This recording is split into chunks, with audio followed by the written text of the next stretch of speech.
Bismillahirrahmanirrahim. Bismillahirrahmanirrahim. Assalamualaikum warahmatullahi wabarakatuh. Hamdan wa syukran lillah, salatan wa salaman ala rasulillah, la nabiyya ba'dah. Asyhadu an la ilaha illallah wa asyhadu anna muhammadan abduhu wa rasuluh. Allahumma salli ala Muhammadin tibbil qulubi wa dawaiha wa afiyatil abdani wa shifaiha wa nuril absari wa diyaiha wa ala alihi wa sahbihi ajmain. Allahumma rabbi shrah li sadri wa yassir li amri wahlul 'uqdatam min lisani yafqahu qawli. Hasbunallahu wa ni'mal wakil, ni'mal maula wa ni'man nasir, wa la haula wa la quwata illa billahil aliyil azim. Bapak Ibu jemaah maghrib yang dirahmati Allah Subhanahu wa taala, yang paling besar dari ilmu yang kita dapatkan itu adalah hikmah. Yu'til hikmata man yasha wa may yu'tal hikmata faqad utiya khairan katsira wa ma yazakkaru illa ulul albab. Kata Allah, siapapun yang mau Allah kasih hikmah itu, man yasha, terserah Allah. Wa may yu'tal hikmah faqad utiya khairan katsira. Maka siapapun yang mendapatkan hikmah itu, maka dia itu sedang mendapati kebaikan yang banyak. Karena hikmah itu di atas dari pengetahuan. Hikmah itu di atas dari kausalitas yang selalu saya pakai istilahnya dalam ceramah-ceramah saya. Hikmah itu di luar dari kausalitas. Jadi kenapa Anda pintar? Karena saya belajar. Itu masih kausalitas. Tapi kenapa Anda jadi orang baik? Itu sudah sampai ke hikmah itu. Karena orang pintar tidak selalu berhasil menjadi orang baik. Tapi orang baik harusnya karena sudah pun pintar dia. Makanya kalau kita ketemu sama orang baik, sulit kita mengatakan dia bodoh. Ini pelan-pelan ini. Makanya yu'til hikmata may yasha. Jadi ketika Allah kasih hikmah kepada seseorang, maka hidup seseorang yang sederhana itu akan menjadi luar biasa manfaatnya. Karena memang salah satu nilai daripada kehidupan ini adalah kemampuan melebarkan manfaat kepada siapapun yang berinteraksi dengan kita. Bapak Ibu, inilah cerminan dari kajian-kajian tasawuf. Karena tasawuf itu tidak boleh pakai teori saja. Tasawuf itu lebih kepada implementasi. Ketika kita sampai di rumah, kalau kita masih punya anak kecil, cenderung anak-anak kita itu ingin mendapat respon dari kita. Kalau bapak-bapak punya cucu misalnya, mendapat respon yang berlebih. Apa itu? Kadang-kadang diajaknya main bola, kadang-kadang dikasihnya lollipop. Ya, ekspektasi dia adalah dirinya. Menurut bayangan dia, kita itu suka apa yang dia suka. Nah, pertanyaannya, apakah kita mampu sama seperti dia? Disitulah letak kemampuan memberi manfaat dan mengakses manfaat. Aduna, kakek nggak suka lollipop, kakek kan udah nggak boleh lagi makan lollipop. Jawaban ini jawaban yang seharusnya. Tapi apakah yang seharusnya ini mematikan manfaat? Tunggu dulu, hati-hati. Karena kadang-kadang kita suka menceritakan yang benar, tapi tidak memberi manfaat kepada orang yang mendengarkan. Agak salah itu ya. Iya. Cara kita memberitahu kebenaran itu kadang-kadang suka kasar, Pak. Kau kalau nggak sholat, masuk neraka kau nanti. Makanya kau sholat. Kau kalau nggak sholat, itu sudah bagus. Masuk nerakanya itu kurang baik. Karena semua orang nggak suka diancam. Nah, makanya ada hikmah di dalamnya. Karena hikmah itu mengajak orang bukan memberitahu yang benar, tapi mengajak orang untuk berbuat benar. Itulah hikmah itu. Bapak Ibu, saya sederhanakan bahasa saya ini. Kadang-kadang kita ini justru di tempat-tempat yang sederhana kita mudah mengajak orang untuk berbuat baik. Tapi begitu di tempat yang rumit, tak berhasil kita mengajak orang berbuat baik. Begitu dibuat rapat, kita ini harus gotong royong. Lalu ngomong yang sana, Apa tanggung jawab komplek kalau gitu? Ngapain kita gotong royong? Kita kan udah heboh itu toh. Akhirnya di ujung dia bilang, udahlah woi, gotong royong aja lah kita, yo jelek kali ku tengok kampung kita ini. Ya udahlah kalau gitu. Ternyata di tempat yang sederhana semuanya mau. Begitu di tempat yang rumit nggak ada yang mau. Jadi yu'til hikmata may yasha. Yang mau saya katakan dari yang saya sebutkan ini adalah, maka dua-dua komponen ini kita pelihara. Kalau kita tak berhasil mengajak orang di tempat yang formal, maka ajak orang di tempat yang non formal. Karena sebetulnya yang paling dibutuhkan dari kehadiran kita adalah akses yang kita lahirkan, bukan siapa diri kita. Disitulah yang disebut dengan wala tamsi fil aradi maroha. Jangan kau berdiri berpijak di muka bumi ini dalam keadaan sombong. Karena sombong itu seseorang yang hanya mampu menceritakan siapa dirinya. Itu efek dari kesombongan. Nah, kalau dalam konsep tasawuf sebenarnya seseorang itu adalah sedang merasai dia kehilangan dirinya. Jadi tidak ada diri kita. Yang ada adalah kemampuan kita memberi manfaat dari apa yang kita miliki. Itulah diri yang sebenarnya. Nah, Bapak Ibu, hari ini tema saya sebenarnya menyambung daripada falsafah ad-duha itu. Ada hubungannya dengan yang saya sampaikan ini. Makanya kita sambung pada ayat berikutnya. Kita kemarin udah wadduha wal laili idza saja ma waddaka rabbuka wa ma walal akhiratu khairul laka minal ula. Walal akhiratu khairul laka minal. Dalam terminologi yang banyak, dalam tempat-tempat yang berbeda, Allah selalu mengingatkan bahwa akhirat itu adalah tempat yang paling sempurna dari semua tujuan. Karena ekspektasi yang paling tinggi dari akhirat adalah surga. Tapi akhirat tidak bisa kita tinggalkan. Karena habis kita pada dunia, maka kita akan masuk fase berikutnya. Mulai dari fase alam barzah sampai pada yaumil hisab, ya. Sampai nanti penentuan apakah kita menjadi orang yang beruntung atau tidak. Lalu kita diberi kabar gembira. Apa kabar gembiranya? Selama engkau tidak meninggalkan Islam, maka engkau akan menjadi penghuni surga. Kabar gembira ini adalah pilihan terakhir. Bukan berarti gara-gara kabar gembira ini maka kita menyederhanakan semua fungsi dalam kehidupan kita. Jadi Bapak Ibu, sebenarnya fungsi kita ini bisa besar, tapi kita yang mengecilkan fungsi itu. Ada orang handphonenya, ini kalau direkam nggak bisa sebut merek ya. Handphonenya itu apa namanya, jeruk tebelah itu apa namanya itu. Begitu ditanya berapa harga handphone bapak ini, harganya 36 juta. Terus ditanya ngapain, apa fungsinya? Aduh, saya cuma bisa pakai telepon. Tuh, kalau pakai telepon aja, apakah nggak lebih baik beli handphone yang kecil itu aja? Nah, maksudnya gitu ya. Kita ini sebenarnya fungsinya banyak, tapi kita sempitkan fungsi kita. Itu problem kita yang pertama. Dalam teori filsafat namanya eksklusivisme. Jadi manusia ini begitu sampai ke ruang yang paling mapan, maka dia cenderung akan lebih mengeksklusifkan dirinya untuk memerankan kemanfaatan kepada dirinya. Padahal kalau kita duduk-duduk sama bocah-bocah, Bapak Ibu, kita ini sering kehilangan peran di tengah-tengah anak kita. Kebetulan anak saya masih kecil. Saya ini kadang suka sedih karena saya kehilangan peran. Sederhana. Begitu saya pulang, bayangkan nih saya pulang nanti nih. Habis ini saya masih ada kajian Isya, apalagi pulang jam 10. Sampai di rumah anak saya kadang-kadang belum tidur, dia masih ajak saya main bola. Kira-kira meper nggak saya itu? Meper, Pak. Orang saya dari pagi belum pulang. Nah, saat itu menurut saya sedang menceritakan hak saya kepada anak. Seolah-olah sesuatu yang imateri saya sedang sebutkan sama anak saya. Kerja ayah adalah cari duit. Kira-kira gitu ya logikanya. Maka tahu dirilah kayak gitu. Tapi ternyata kalimat yang imajinatif itu salah. Karena dia sedang berharap banyak fungsi dari saya. Yang fungsi itu berbatas. Begitu masuk fase remaja, maka dia sudah tidak butuh fungsi yang harusnya dia dapati itu.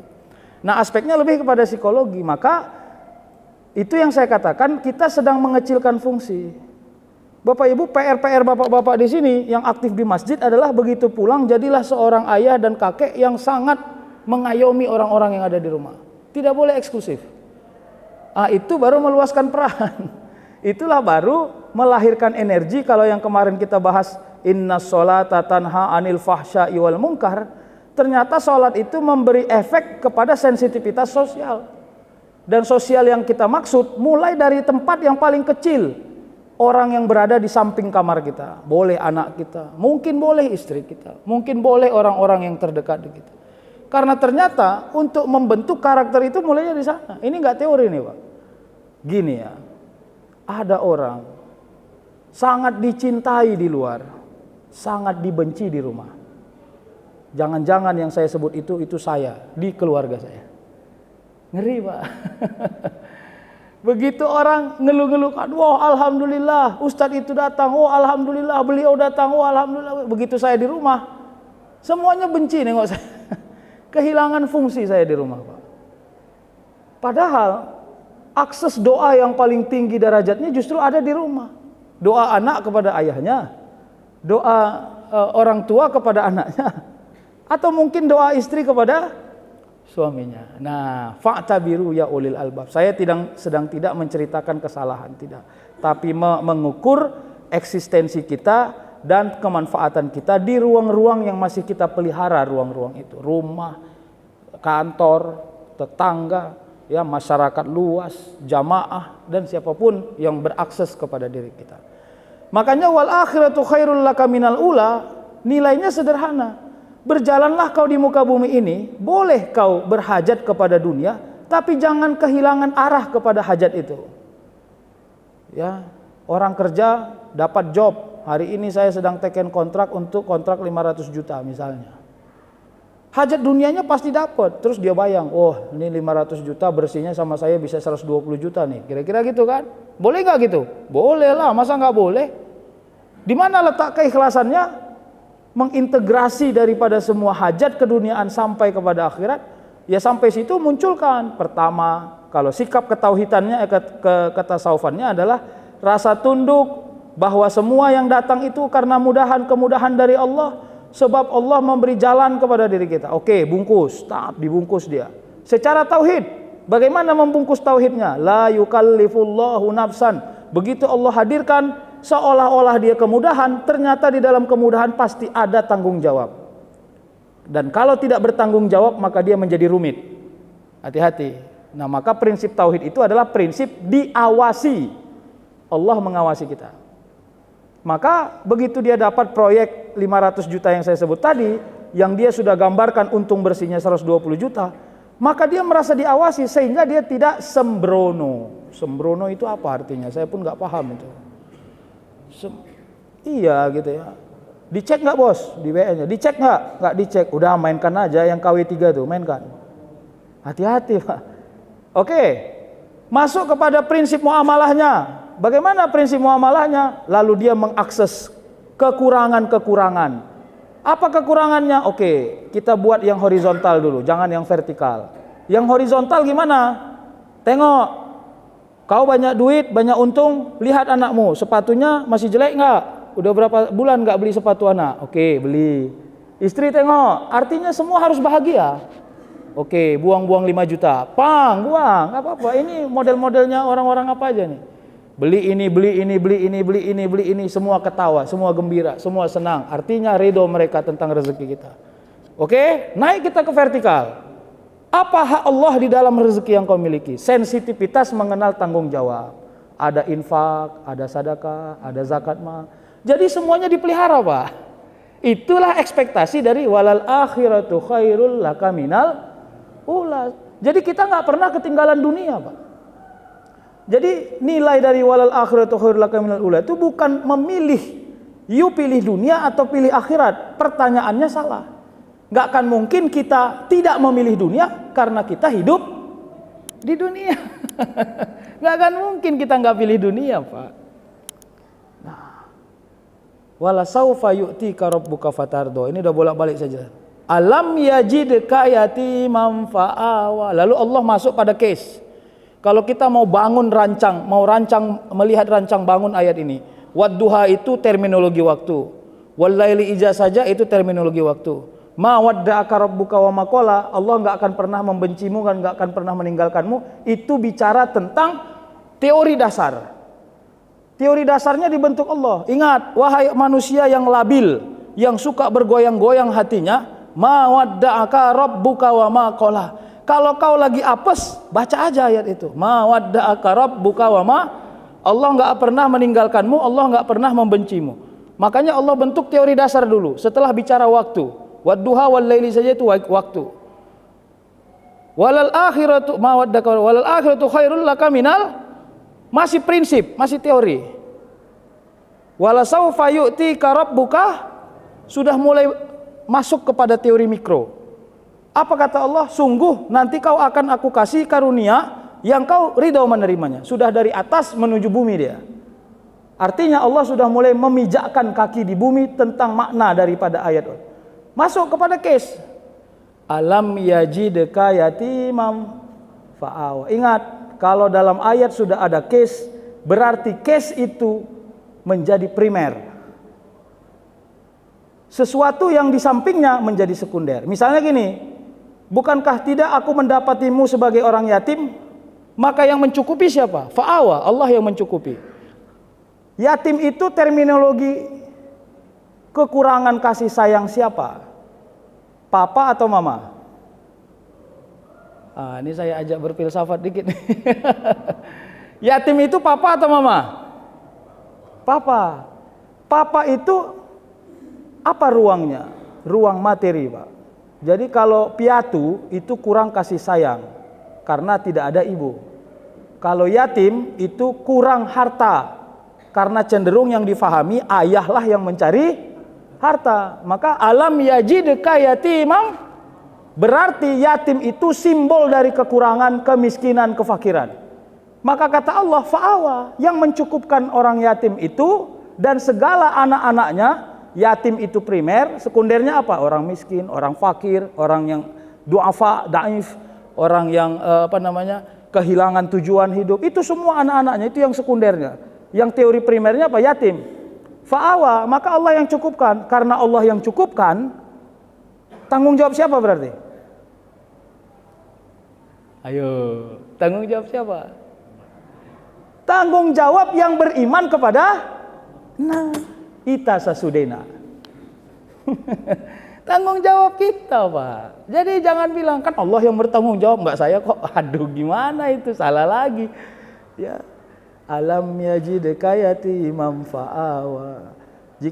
Bukankah aku mendapatimu sebagai orang yatim dan Allah yang mencukupinya? Maka kalau engkau punya banyak harta dalam konteks kekurangan karena tadi disebut yatim, tolong sensitivitasnya jangan dimatikan. Kalau enggak bisa kasih banyak, kasih sedikit. Sampai ada orang tuh yang saya sebut di sini kan dakwah-dakwah yang lalu, sampai dia mengazamkan diri ketemu sama orang bisa memudahkan urusan orang. Masuk kepada masjid, dia berinfak dengan uang yang minimalis pun jadilah.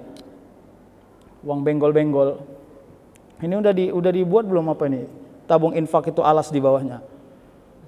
Karena itu mengganggu, Pak. Begitu masuk kan, kelenteng.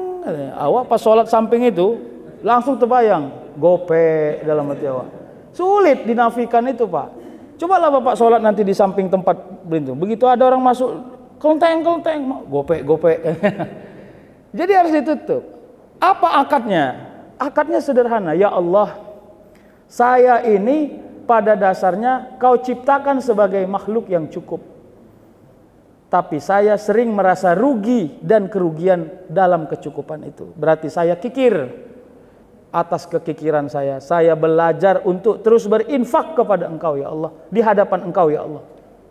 Maka oleh karena itu, ampunkan dosa saya bila mana saya berinfak pakai uang benggol ini. Selesai. Jadi filosofi berinfak dan sedekah itu filosofi rendah, Pak, bukan filosofi sombong. Kesimpulannya apa? Tidak boleh ada orang satupun yang berinfak dan bersedekah yang sombong. Karena itu mustahil hukumnya pada akal. Busung dada. Siapa tuh yang ngasih? Siapa tuh yang ngasih? Tengok nih. Kenal nggak? Ada kumisnya nih.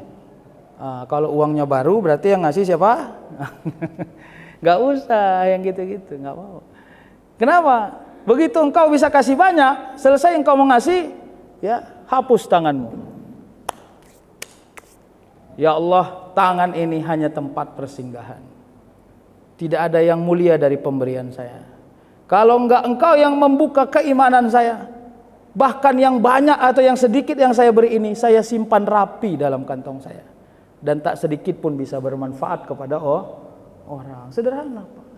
Jadi kalau pakai teori ini, udah semua pertolongan Allah. Tapi ingat, kalau kita sudah menyebut bahwa semua pertolongan Allah, bukan berarti kita stuck, defensif, enggak boleh. Harus ofensif. Bagaimana cara ofensifnya? Ya buka, sadarkan diri bahwa kita harus bergerak pada ruang-ruang, bahkan ruang-ruang yang paling sempit. Ya kan? Nah, ini nanti bisa dikenali. Nah, yang kedua, bagaimana mendudukkan konsep yatim? Alam yajidka yatiman fa'awa. Maka siapapun orang-orang yang memudahkan urusan anak yatim dalam konteks yang primer, tadi saya bilang primer ya, maka dia seumpama mengerjakan perintah Allah, karena Allah yang menyebut fa'awa. Udah. Ibu-ibu, bapak-bapak, sekarang kerja kita diperlebar dikit. Kalau memang mau beramal yang agak unik, katanya begini, kalau engkau berjiran kepada orang yang yatim, karena Rasul juga lahir dalam keadaan yatim, dan Rasul mencintai anak-anak yatim. Lalu engkau mendapati jiranmu yang yatim itu menangis, meneteskan air mata sebab kekurangan dunia, lapar, tidak sekolah, diusir dari sekolah sebab belum bayar SPP, maka hari itu hartamu satu hari itu mendapat fitnah. Jadi harta kita bisa jadi fitnah satu hari itu karena kita berada dalam kemudahan, tapi kita membiarkan anak yatim itu menangis sebab kekurangan dunianya. Hati-hati, Pak. Jadi ini PR kita sekarang, tinggal cross check, ada nggak anak yatim di dekat-dekat kita. Saya kalau ditanya, Ustadz, saya ini mau buat syukuran, undang anak yatim. Ya boleh undang anak yatim dari tempat lain, tapi coba kenali dulu yang paling dekat. Kadang-kadang yang paling dekat itu cemburu dia. Iyalah, awak nggak tinggal di rumah yatim, manalah pernah awak dipanggil, ya kan? Lewat-lewat di depan rumah awak, keluar anak yatim dari tempat yayasan itu bawa kotak sama bawa amplop, ya ngeces juga dia sih. Jadi boleh ambil dari tempat yang jauh, tapi tempat yang dekat jangan diabaikan, karena itu jiran yang paling dekat dengan kita, yang paling mudah dan cepat mengakses keadaan kita. Manakala dapat berita kita sakit, pasti dia duluan yang dengar. Manakala mendapati berita duka cita pun, pasti dia yang duluan dengar. Maka nggak ada alasan kita membiarkan dia. Ustadz, jarang sholat anak yatim yang situ. Oke, apa problemnya?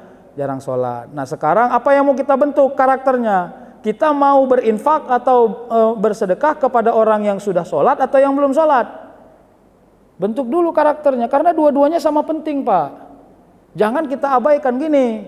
Yang sudah sholat, yang selalu menjaga sholatnya, banyak nggak yang memperhatikannya? Banyaklah, Pak, termasuk saya diantaranya. Oke, keluar kau dari zona itu. Sekarang engkau memilih jalan yang tidak populer dipilih banyak orang. Cari orang yang masih mengaku Islam, agak bolong-bolong ketaatannya, dan kebetulan dia masuk pada fase keyatimannya, maka atas nama Allah, dalam ikhtiar yang kau kerjakan, maka engkau ingin membenahi dirinya dari tidak taat menjadi orang taat. Jadi terminologinya dirubah aja, karena ternyata hidup ini tergantung definisi, Pak. Kita mau mendefinisikan hidup kita seperti apa? Ya, sendok, Pak. Tahu Bapak sendok? Sendok, apa fungsi sendok? Definisi sendok itu kan alat bantu untuk makan. Maka begitu kita definisikan bahwa sendok itu adalah alat bantu untuk makan, sendok itu tidak elastis fungsinya. Kalau difungsikan pada sesuatu di luar definisi, agak bingung kita nengoknya. Tapi ternyata sering kita tidak suka dengan definisi sendok. Bagaimana? Begitu sampai awak ke kampung, awak tengok awak tuh garuk-garuk punggung pakai sendok. Rusak definisi itu, Pak. Definisi sendok dirusak awak tuh sebentar, Pak. Kenapa? Karena setahu awak sendok hanya untuk Datang waktu sambil ngomong, aduh gatal kali punggungku ini, gitu, pakai sendok digaruknya.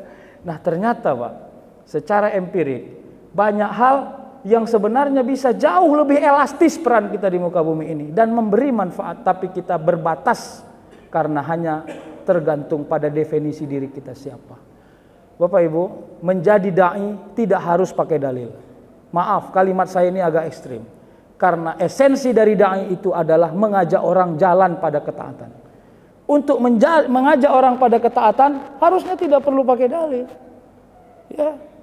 Bagaimana ketemu sama orang gini lah, aku asal udah sholat kurasa tenang hatiku nih. Entah kenapa, aku pun nggak ngerti. Bukannya pandai-pandai kali aku bacanya, nggak paham pun aku apa artinya. Iya ya. Iya, coba aja. Kau kan lagi suntuk kan, coba tes. Oh itu udah dai itu Pak. Itu udah dai itu Pak. Kenapa? Karena kita, itu yang saya katakan, kita sengaja tidak memerankan diri, padahal kita mampu, itu maksud saya. Sehingga semua orang parsial gitu Pak. Nah, walal akhiratu khairul laka minal ula. Alam yajidka yatiman fa. Lanjut ya. Wa wajadaka dollam fahada. Dan Allah mendapatimu sebagai orang yang dolan, apa itu? Dolin, apa itu? Sesat. Maka apa kata Allah? Fahada, yang memberi petunjuk adalah Allah. Hada itu hidayah. Hidayah itu adalah cara orang kembali kepada jalan yang benar. Hidayah itu adalah ikhtiar seseorang untuk sempurna ilmu dan pengetahuannya. Itu terminologi hidayah. Maka kalau kita ingin dapat ilmu dari Al-Quran, jangan hanya berangan-angan, harus membaca Al-Quran. Wa nunazzilu minal Qur'ani ma huwa syifaa'un wa rahmah lil mu'min. Kenapa disebut dengan ma huwa syifa'? Karena kadang-kadang Allah memberi isyarat tentang makna dan nilai justru pada saat kita membacanya.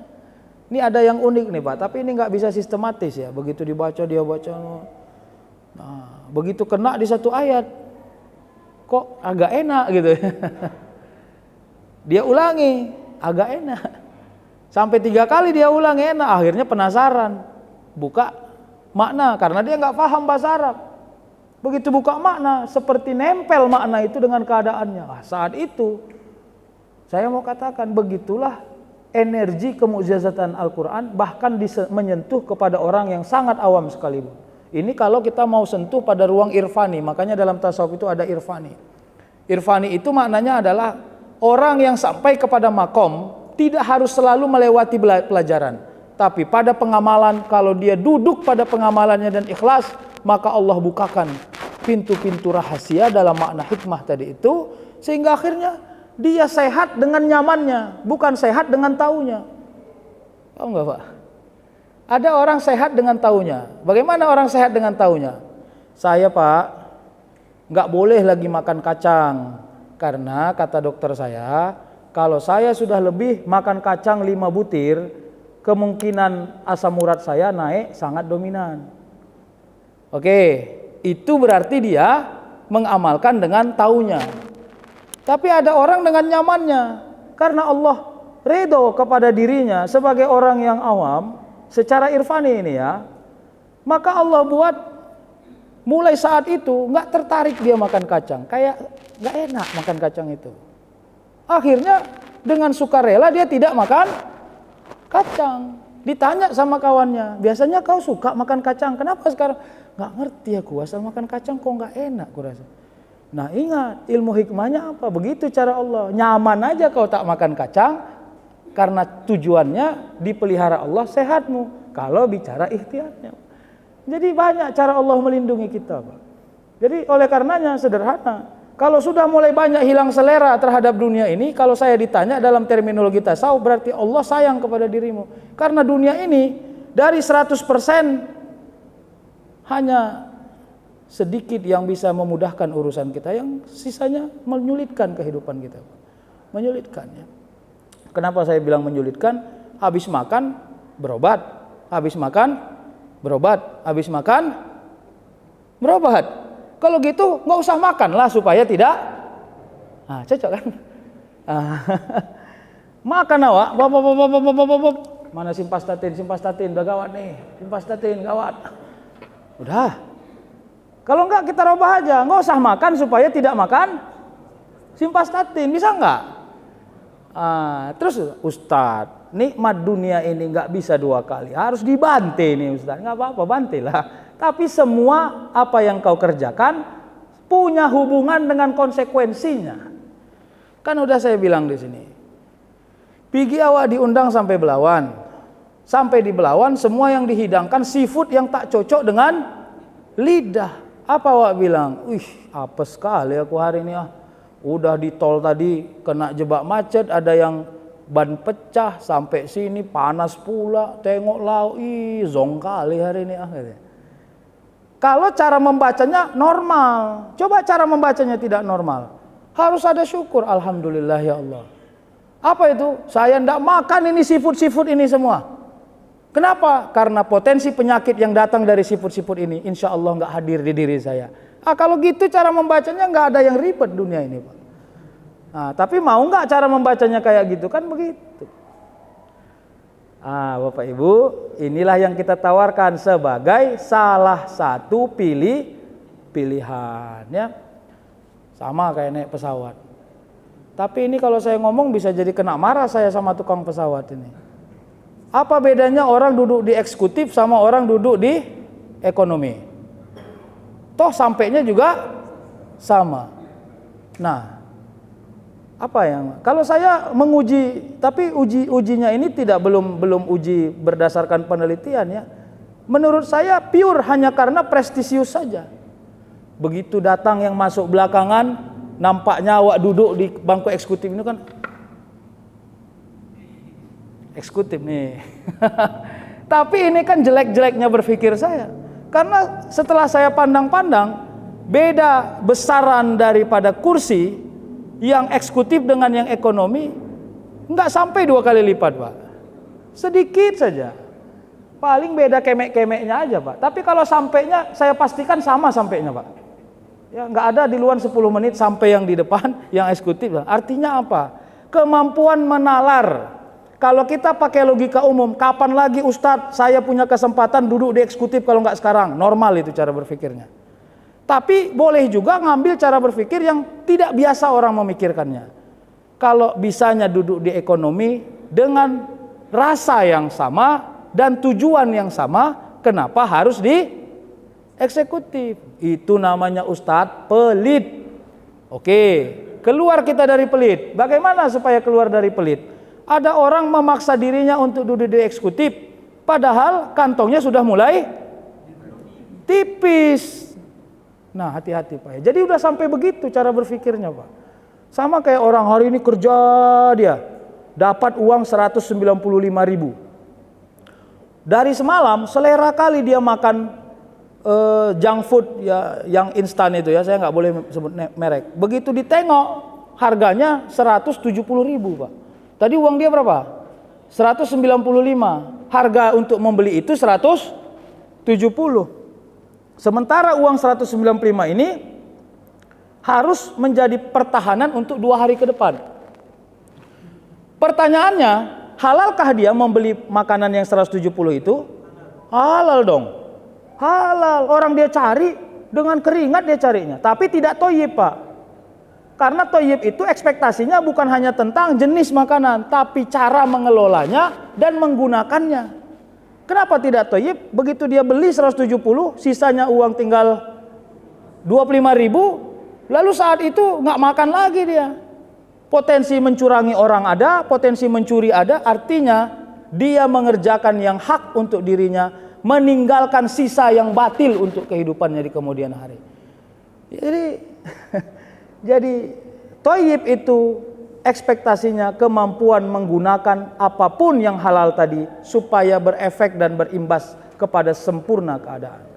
Nah, itulah dia dolin tadi ya.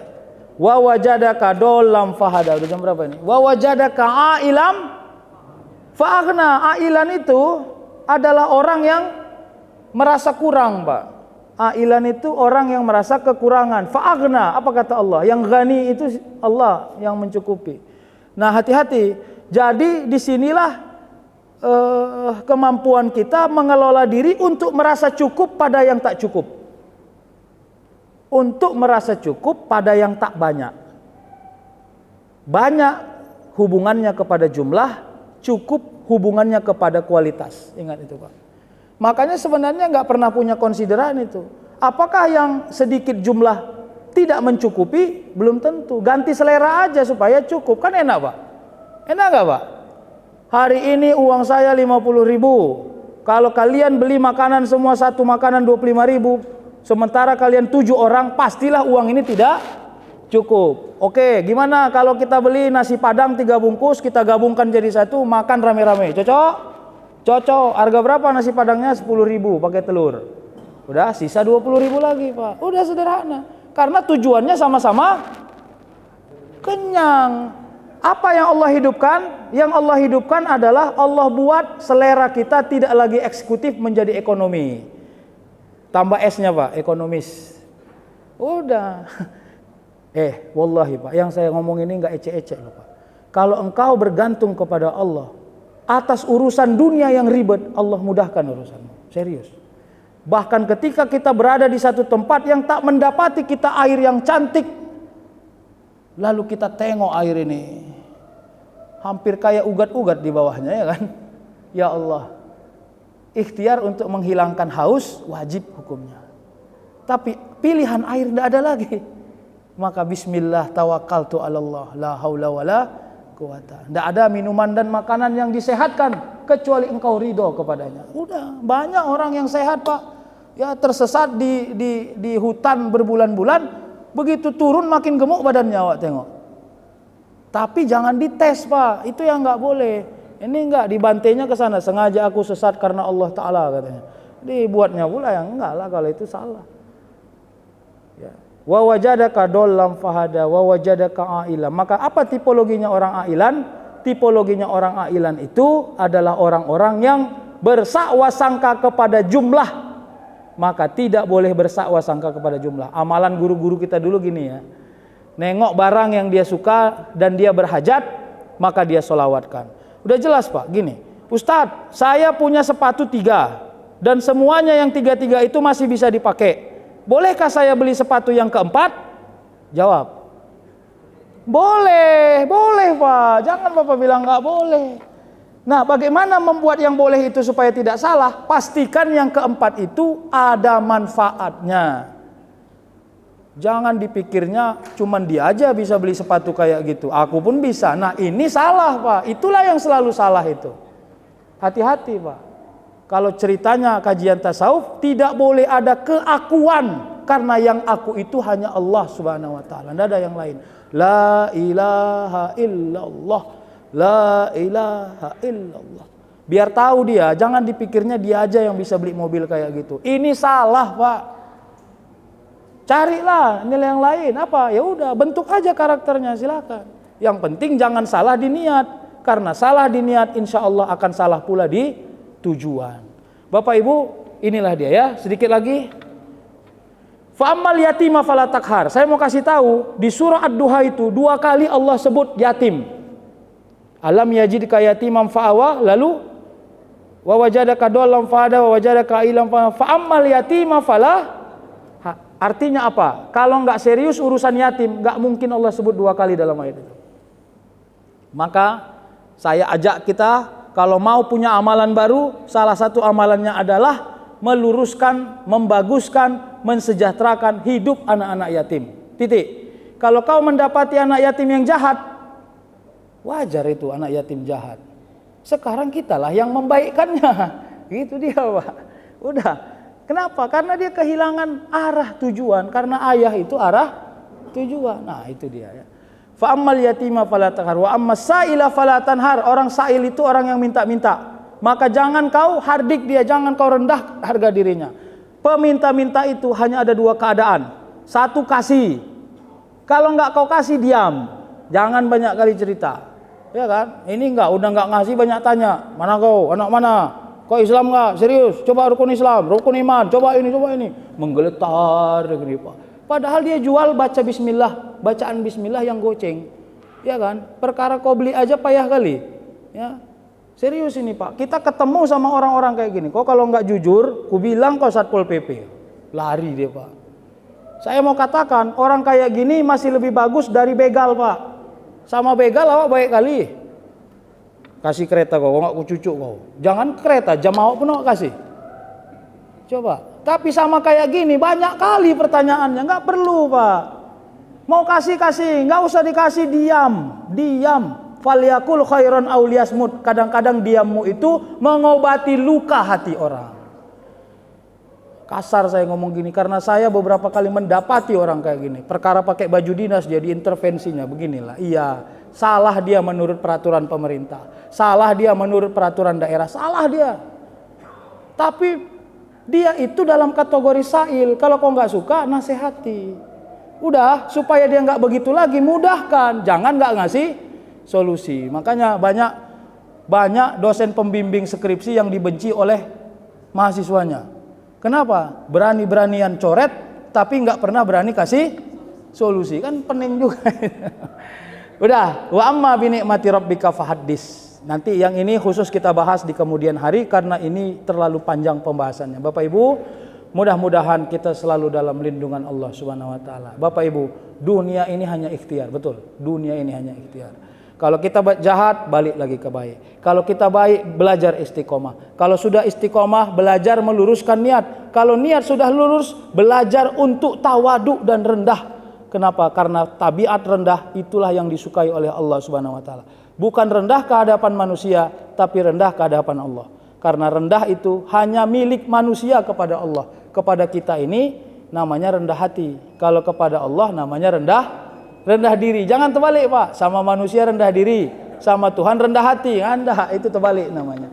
Nauzubillahi minasyaitonirrajim. Bismillahirrahmanirrahim. Alhamdulillahirabbil alamin. Wassalatu wassalamu ala asyrafil anbiya'i wal mursalin wa ala alihi wa sahbihi ajma'in. Allahumma la sahla illa ma ja'altahu sahla wa anta taj'alul hazna iza syi'ta sahla.